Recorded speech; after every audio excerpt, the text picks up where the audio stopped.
as mini martial law, and the United States said it was very disappointed at his actions.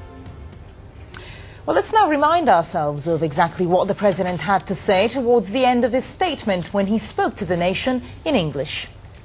Pakistan is on the verge of destabilization.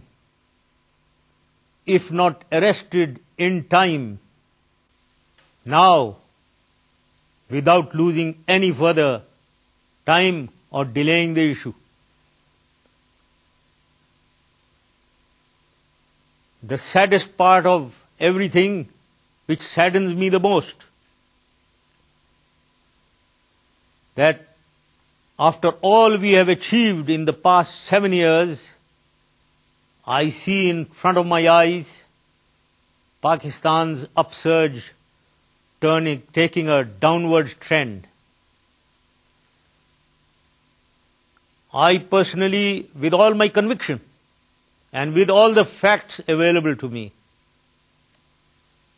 consider that inaction at this moment is suicide for Pakistan, and I cannot allow this country to commit suicide.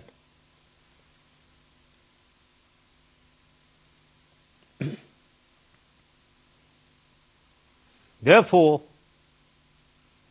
I had to take this action in order to preserve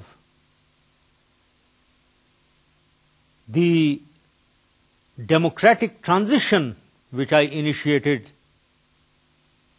8 years back. I would like to repeat that which I have said it in Urdu, that I started with a 3-stage transition. The first stage from 1999 to 2002, where I remained in control. The second stage, 2002 to 2007, 5 years of democratic rule, all assemblies functioning, local government functioning. I only oversaw it as the Chief of Army Staff and the President combined. And now I was launching the third phase, which was to be completed in only a few months, where complete democracy returned to civil rule, myself being only a civilian president if elected. It is this third stage that is being subverted today. And it is this third stage which I want to complete with all my conviction.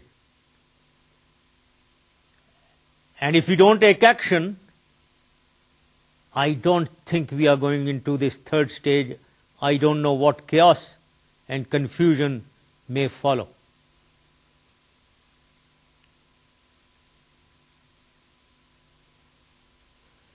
So therefore, I request you all to bear with us.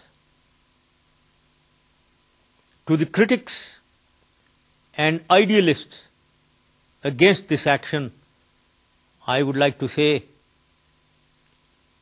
please do not expect or demand your level of democracy which you learnt over a number of centuries. We are also trying to learn, and we are doing well. Please give us time. Well, let's examine what the President said. They were joined now by our senior political analyst, Marwan Bashar. Marwan, the President said that inaction would be suicide, but there's a sense perhaps that he's actually trying to save his own political life, maybe?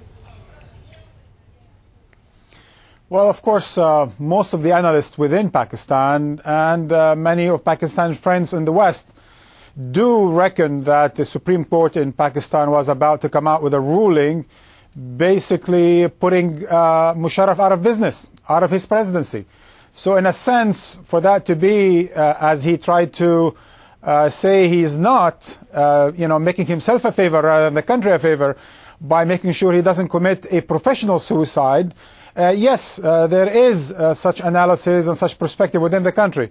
But there is also, to be fair, that bigger picture in Pakistan, a country that, under his leadership for the last 7 years, have been quite chaotic. Marwan, a curious issue that I'd be keen to get your view on. Central to all the problems and issues in Pakistan has been President Musharraf and his military role. And interesting to see there when he delivered his speech, he wasn't wearing military uniform. What did you make of that? Well, you know, this is live for TV, if you will. But what we know for a fact, that since he took over as Chief of Staff of the Army in 1998, and he took over in a coup d'etat in 1999, this has been a neo-dictatorship. It's been, if you want, dictatorship light. And now, today, what we see is a compounded dictatorship. Even though he does want to keep many of the assemblies intact, but in the overall, the army has been ruling in Pakistan. The army is one big, solid institution that's involved in everywhere from defense, armaments, industries to other parts of the economy. It's almost a $10 billion economy.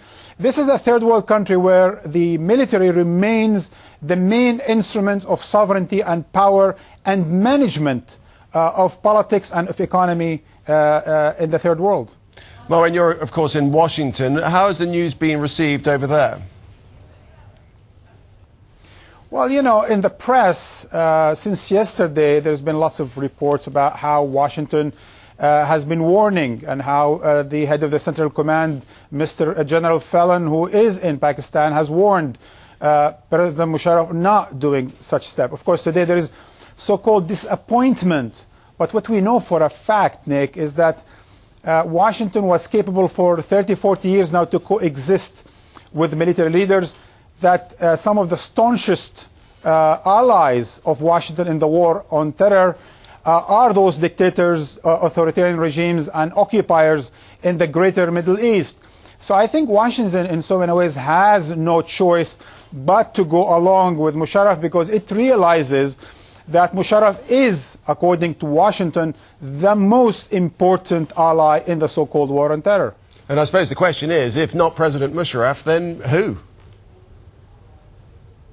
Exactly. President Musharraf was more than happy to deploy some 80,000 Pakistani troops on the Pakistani-Afghani borders, on that Waziristan region.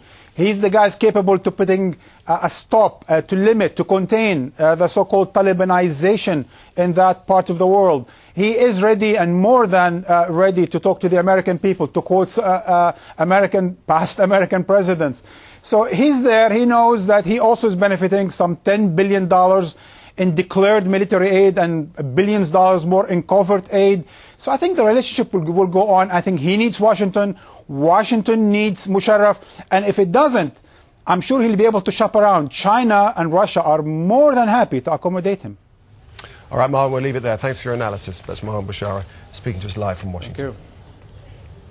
17 Europeans have appeared in court in Chad, accused of kidnapping 103 children and trying to fly them out of the country. Most of the group were from the French charity Zoe's Ark, and as they appeared, supporters and members of their families took to the streets of Marseille to protest their innocence. From there, Tim Friend has this report. Their anxiety is growing by the day. Relatives